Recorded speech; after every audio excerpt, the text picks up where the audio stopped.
Punjabi radio USA ਦੇ web channels ਦੇ ਉੱਤੇ ਸਾਰਿਆਂ ਦਾ ਜੀ ਆਇਆਂ ਨੂੰ ਸਵਾਗਤ ਹੈ। ਸਤਿ ਸ੍ਰੀ ਅਕਾਲ। ਵਾਹਿਗੁਰੂ ਜੀ ਕਾ ਖਾਲਸਾ, ਵਾਹਿਗੁਰੂ ਜੀ ਕੀ ਫਤਿਹ।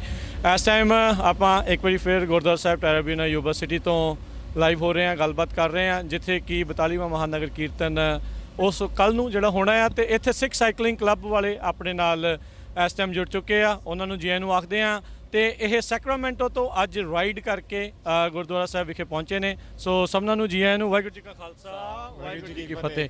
ਸੋ ਸਿੱਖ ਸਾਈਕਲਿੰਗ ਕਲੱਬ ਦੇ ਫਾਊਂਡਰ ਮੈਂਬਰ ਵਿੰਟੀ ਜੀ ਆਪਣੇ ਨਾਲ ਜੁੜੇ ਨੇ। ਹਾਂਜੀ, ਸਤਿ ਸ਼੍ਰੀ ਅਕਾਲ ਜੀ। ਸਤਿ ਸ਼੍ਰੀ ਅਕਾਲ। ਸੋ ਥੋੜ੍ਹਾ ਦੱਸੋ ਵੀ ਕਦੋਂ ਤੁਹਾਡਾ ਪਲਾਨ ਸੀਗਾ? Do you do it every year? ਹਰ ਵਾਰੀ ਕਰਦੇ ਆ ਤੁਸੀਂ ਇਹ? So this is the fourth time we've done it. We didn't do it last year because there was no Nagar Kirtan.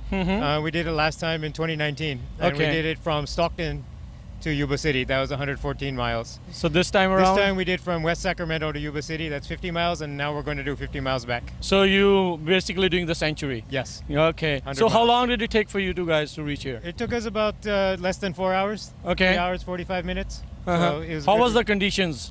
It was good. It was a little bit cold, a little bit of rain, but it's going to be a lot more wet now going on the way back. Okay, all right. How when do you plan to reach back? Like what do you think you should reach back by? Hopefully by 4 o'clock.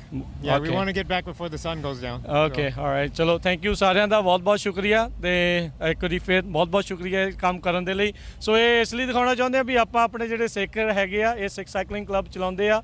ਤੇ ਤੁਹਾਡਾ ਜੇ ਕਿਸੇ ਨੇ member ਬਣਨਾ ਹੈ ਉਹਦੇ ਲਈ ਕਿੱਦਾਂ ਕਰ ਸਕਦੇ, ਜੁਆਇਨ ਕਿੱਦਾਂ ਕਰ ਸਕਦੇ? Just contact us. Come to sikhcyclingclub.com. Send us a message, and there's no membership fee. Just have a bike, and we'll get you up to speed. Okay, so ਚਲੋ ਬਹੁਤ ਵਧੀਆ। ਥੈਂਕ ਯੂ ਵੈਰੀ ਮਚ ਸਾਰਿਆਂ ਦਾ, ਬਹੁਤ-ਬਹੁਤ ਸ਼ੁਕਰੀਆ, ਧੰਨਵਾਦ ਜੀ ਸਾਰਿਆਂ ਨੂੰ। ਵਾਹਿਗੁਰੂ ਜੀ ਕਾ ਖਾਲਸਾ, ਵਾਹਿਗੁਰੂ ਜੀ ਕੀ ਫਤਿਹ।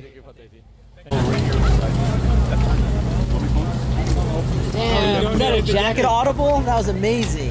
Yeah.